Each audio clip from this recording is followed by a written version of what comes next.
السلام علیکم ورحمۃ اللہ وبرکاتہ۔ ہم میں سے بہت سے بھائیوں اور بہنوں کا یہ سوال ہے کہ اگر اللہ رب العزت ہم سے ناراض ہیں تو ہمیں مال و دولت سے کیوں نوازا؟ اگر اللہ ہم سے ناراض ہے تو عزت سے ہمیں سرفراز کیوں کیا؟ تو آج میں انہی بھائی اور بہنوں کے سوال کا جواب لے کر حاضر ہوا ہوں۔ آئیے دیکھتے ہیں، جب اللہ رب العزت کسی سے ناراض ہوتے ہیں تو اس سے دولت نہیں چھینتے، اس کی روزی روٹی کو بند نہیں کرتے، دانا پانی کو بند نہیں کرتے، سورج کو یہ حکم نہیں دیتا کہ اس کے آنگن میں روشنی نہیں پھیلانی، چاند کو نہیں روکتا کہ تیری کرنیں اس کے بیڑے میں نہیں پڑنی چاہیے، بلکہ جب اللہ رب العزت کسی سے ناراض ہوتے ہیں تو سجدوں کی توفیق چھین لیتے ہیں۔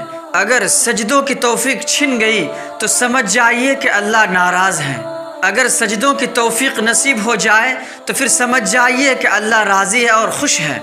ایک شخص نے کسی سے پوچھا کہ ہمیں کیسے پتہ چلے گا کہ ہماری نماز قبول ہو گئی؟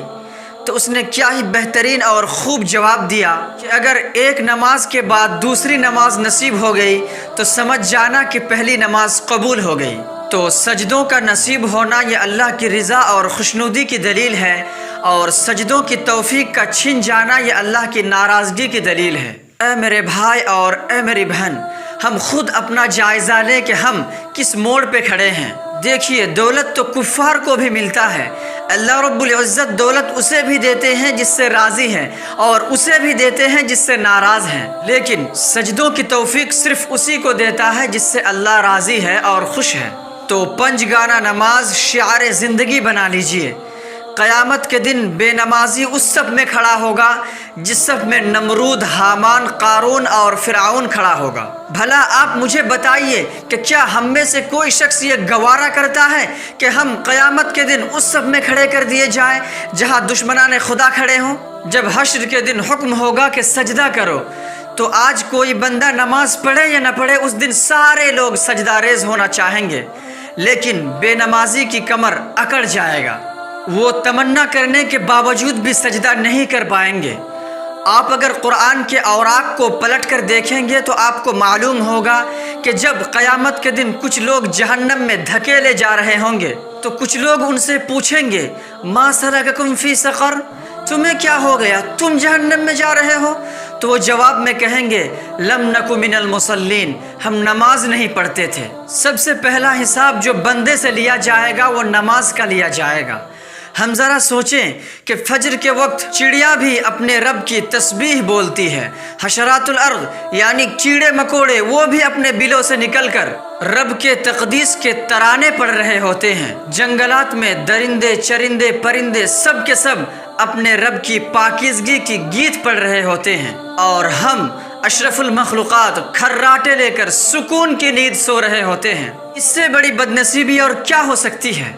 اے میرے بھائی اور اے میری بہن، اگر آپ پنج گانا نماز کے عادی ہیں تو آپ کو مبارک ہو، لیکن اگر آپ پنج گانا نماز کے پابند نہیں ہیں تو ابھی ہی عزم کریں کہ ہم پنج وقتہ نماز کی پابندی کریں گے اور دوسروں کو بھی تلقین کریں گے انشاءاللہ۔ زندگی بندگی سے سجتی ہے۔ کسی نے کیا ہی خوب کہا تھا، زندگی آمد برائے بندگی، زندگی آمد برائے بندگی، زندگی بے بندگی شرمندگی۔ جس زندگی میں بندگی نہیں وہ زندگی ہی نہیں۔ علماء نے لکھا ہے کہ سارے درخت حالت قیام میں ہیں، چوپایا حالت رکوع میں ہے، مینڈھک حالت تشہد میں ہے، اور حشرات الارض یعنی کیڑے مکوڑے حالت سجدہ میں ہیں، اور انسان اشرف المخلوقات ہے، اس لیے اس کی عبادت میں درختوں کا قیام بھی رکھا، چوپائے کا رکوع بھی رکھا، اور مینڈھک کا تشہد بھی رکھا، اور حشرات الارض کا سجدہ بھی رکھا، تاکہ اس کی عبادت تمام مخلوق کی عبادت کے جامع بن جائیں۔ سو آئیے آج ہی ہم عزم کرتے ہیں کہ ہم ابھی سے پنج وقتہ نماز کی پابندی کریں گے اور دوسروں کو بھی نماز کی تلقین کریں گے انشاءاللہ۔